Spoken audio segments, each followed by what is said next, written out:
Hello friends, welcome all of you. In last lecture, we have seen the different points related to this topic, that is the electric flux through an open and closed surface, Gauss law in terms of the electric flux. In this lecture, we have to study the applications of the Gauss law. Let us see the contents which you have to see in this lecture, that is the applications of the Gauss law. First application is the electric field intensity due to uniformly charged spherical cell or hollow sphere. Second application is the electric field intensity due to an infinitely long straight charged wire. And third application is the electric field intensity due to charged infinite plane sheet. Let us see the first application, that is the electric field intensity due to uniformly charged spherical cell or hollow sphere. Let us see the diagram for this. Here sphere is taken in figure. O is the center of a sphere A, plus Q charge is uniformly distributed over the sphere A.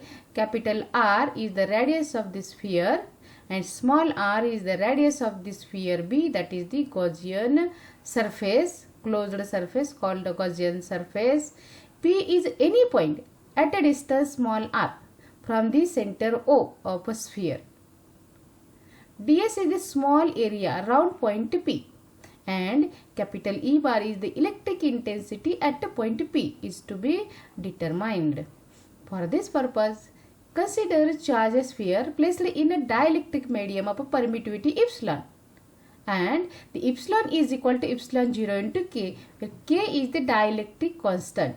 The total charge on sphere is given by relation Q is equal to sigma into 4 pi r square. 4 pi r square is the area of a sphere. We know that sigma is equal to charge per unit area. We have seen this relation in 11th standard.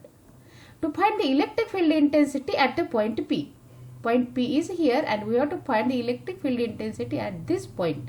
For this purpose, draw the Gaussian surface. This dotted line is the Gaussian surface with a closed surface, taking O as a center and radius equal to small r. According to Gauss law, we can write phi is equal to Q divided by epsilon 0. That is, the total flux through the surface is given by relation which is equal to 1 upon epsilon 0 times the total charge enclosed by the surface. Suppose this equation number 1, and which is equal to phi is equal to closed integral of E bar dot ds bar. This equation again written here, phi is equal to Q upon epsilon 0 is equal to closed integral of E bar dot ds bar, which is equal to E ds cos theta. We have seen in 11th standard, that is A bar dot B bar is equal to AB cos theta. Therefore, E bar dot ds bar is equal to E ds cos theta, which is equal to E ds, because here the angle between E and ds, here electric field vector and ds is the small area, angle between them is equal to 0 because they are along the same line or they are parallel to each other. So the angle between the two, that is the electric field vector and the area vector, is 0 and cos 0 equal to 1. So we get E bar dot ds bar is equal to E ds if phi ds is the flux passes through the small area ds. If small area is a ds, therefore flux also small, therefore the phi ds, this flux passes through the small area ds, then we can write phi ds is equal to E into ds, and the total flux through the Gaussian surface can be obtained by integrating this equation. Therefore, phi is equal to closed integral of E bar dot ds bar, and which is equal to closed integral of E dot ds. Take constant term outside the integration sign, we get phi is equal to capital E into closed integral of ds, and ds is the small area of the spherical cell, that is sphere, and which is equal to 4 pi r square. Therefore, we get phi is equal to E into 4 pi r square. Here, equation 1 is phi is equal to Q upon epsilon 0, and equation 2 is phi is equal to E into 4 pi r square. As the LHS of the two equations are same, RHS also same. So, equating equations 1 and 2, we get q divided by epsilon 0 is equal to E into 4 pi r square. From this equation we can calculate the value of the E, that is electric field intensity at point P, is equal to q divided by 4 pi epsilon 0 into r square. Suppose this equation number 3.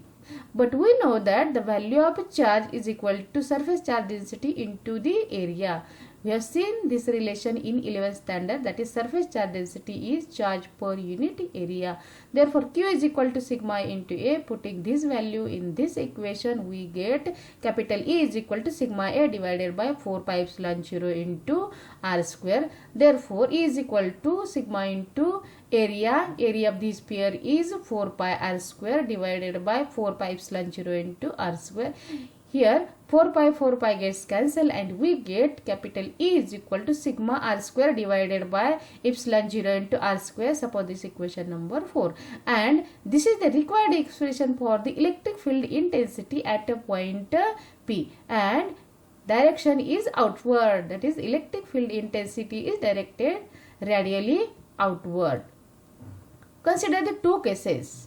If small r is equal to capital R, means point P lies on the surface of the sphere A. Small r equal to capital R, at that time we get this equation. Small r equal to capital R, these two r gets cancelled, r square gets cancelled, and we get only the E is equal to sigma divided by epsilon 0. Suppose equation number 5. And if small r is less than capital R, means point P is inside the sphere A. And we know that there is no charge inside the sphere, so we get capital E, that is electric field intensity, is equal to 0. Let us see the second application, that is electric field intensity due to an infinitely long straight charged wire. Let us see the diagram for wire, and the shape of wire is just like a cylinder in figure. Here CD is the axis of a wire or cylinder A, and plus Q charge is uniformly distributed over the cylinder A. Capital R is the radius of the cylinder A or the wire A, and P is any point. Here P is any point at a distance small r from the axis of the wire CD, and ds is the small area around the point P. See in the figure, ds is the small area around point P, and E is the electric field intensity at point P is to be determined.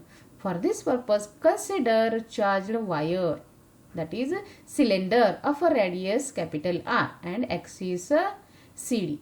The wire is closed at both ends. Wire is closed at the both ends. From Gauss law, we can write phi is equal to Q divided by epsilon 0. Suppose equation number 1. And phi is equal to Q upon epsilon 0, which is equal to closed integral of E bar dot ds bar. This is the dot product, and dot product can be written as E bar dot ds bar is equal to E ds cos theta. If theta is equal to 0, means angle between the area vector ds bar and the electric field intensity is equal to 0. See the figure, ds bar and the electric field vector lies on the same line, or they are parallel to each other. Due to this angle between the two, that is electric field vector and ds is equal to 0. As theta is equal to 0, we get E bar dot ds bar is equal to E ds, because the value of cos 0 is equal to 1. So we can write E bar dot ds bar is equal to E into ds. If phi ds is the flux through area ds, small area ds is taken, so the flux also small. Phi ds is the flux passes through the small area ds. Then phi ds is equal to E into ds. Suppose this equation number 2. And the total flux through the Gaussian surface is given by relation phi is equal to closed integral of E bar dot ds bar. So we can write, which is equal to phi is equal to closed integral of E bar dot ds is equal to E is the constant taken outside the integration sign. E into closed integral of ds, and the value of closed integral of ds is 2 pi r L, because here length of the Gaussian surface, cylinder B is the Gaussian surface having length small l, and area of cylinder is equal to 2 pi r into L. So we get phi is equal to E into 2 pi r L. Suppose this equation number 3. Equating equation 1 and 3. We have seen the equation 1, that is Q divided by epsilon 0 is equal to E into 2 pi r L. The value of equation 3, see here, phi is equal to E to 2 pi r L. Equating equation 1 and 2, we get this equation, and from this equation we can write the value of Q is equal to lambda L, because lambda is the linear charge density. We have seen in 11th standard, linear charge density is equal to charge per unit length. So Q is equal to lambda into L. Putting this value in this equation, Q is equal to lambda into L means here we get the value lambda L divided by epsilon 0 is equal to E into 2 pi r L.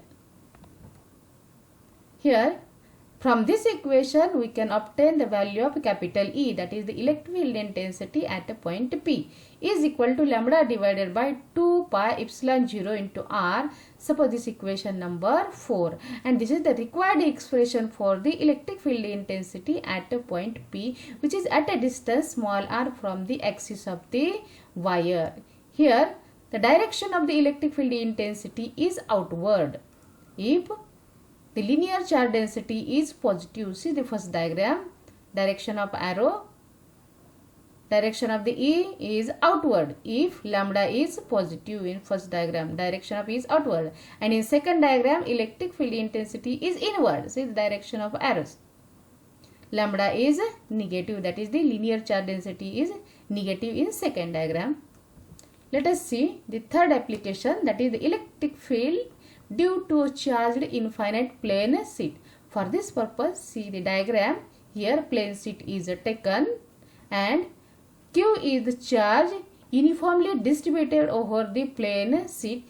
P is any point at a distance small r from the plane sheet, and ds is the small area around the point P.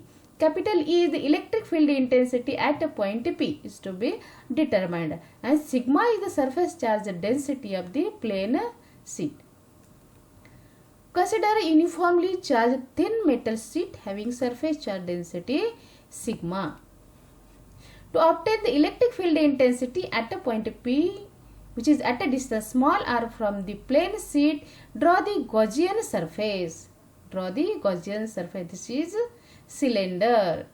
Gaussian surface, that is imaginary cylinder having cross-sectional area ds around the point P. The axis of a cylinder is perpendicular to the plane of a sheet. This is the axis of a cylinder which is perpendicular to the plane of a sheet. That is perpendicular to the plane sheet. Means E is perpendicular to the two ends of the cylinder. Two ends of the cylinder, point P is taken here and point P dash is at a second end. E is perpendicular to ends of the cylinder. Its magnitude is same at both points, that is P and P dash.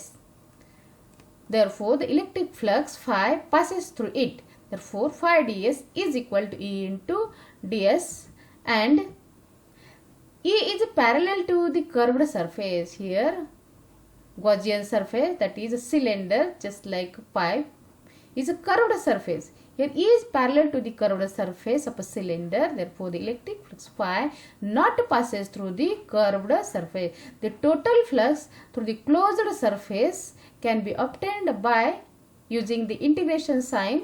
So, phi is equal to closed integral of E bar dot ds at point P is here, plus the closed integral of E bar dot ds at a point P dash. See point P here and point P dash here, because these are the two ends of the cylinder, that is the Gaussian surface. Here electric field vector E bar and small area ds both are in same direction.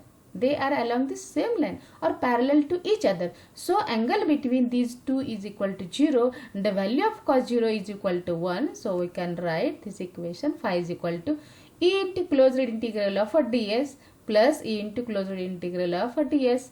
And the closed integral of ds is nothing but area of the plane sheet.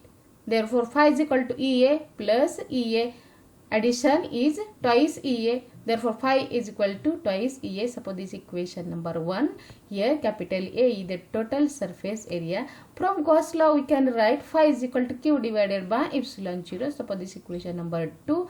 From these two equations, phi is equal to Q upon epsilon 0 and phi is equal to 2A. As the LHS of these equations are same, RHS also same. So equating these two equations, we get Q divided by epsilon 0 is equal to twice Ea. The value of Q, that is charge, value of Q can be obtained by using this relation. Surface charge density is equal to charge per unit area. So charge is equal to sigma into A. Putting this value in this equation, we get sigma A divided by epsilon 0 is equal to twice Ea. Here Aa gets cancelled and we get sigma divided by epsilon 0 is equal to twice E. From this equation, we can obtain the value of capital E, that is the electric field intensity E is equal to sigma divided by twice epsilon 0. Suppose this equation number 3, and this is equation 3, the required expression for the electric intensity at a point P, which is at a distance r from the plane sheet. Today we will stop here and we will meet in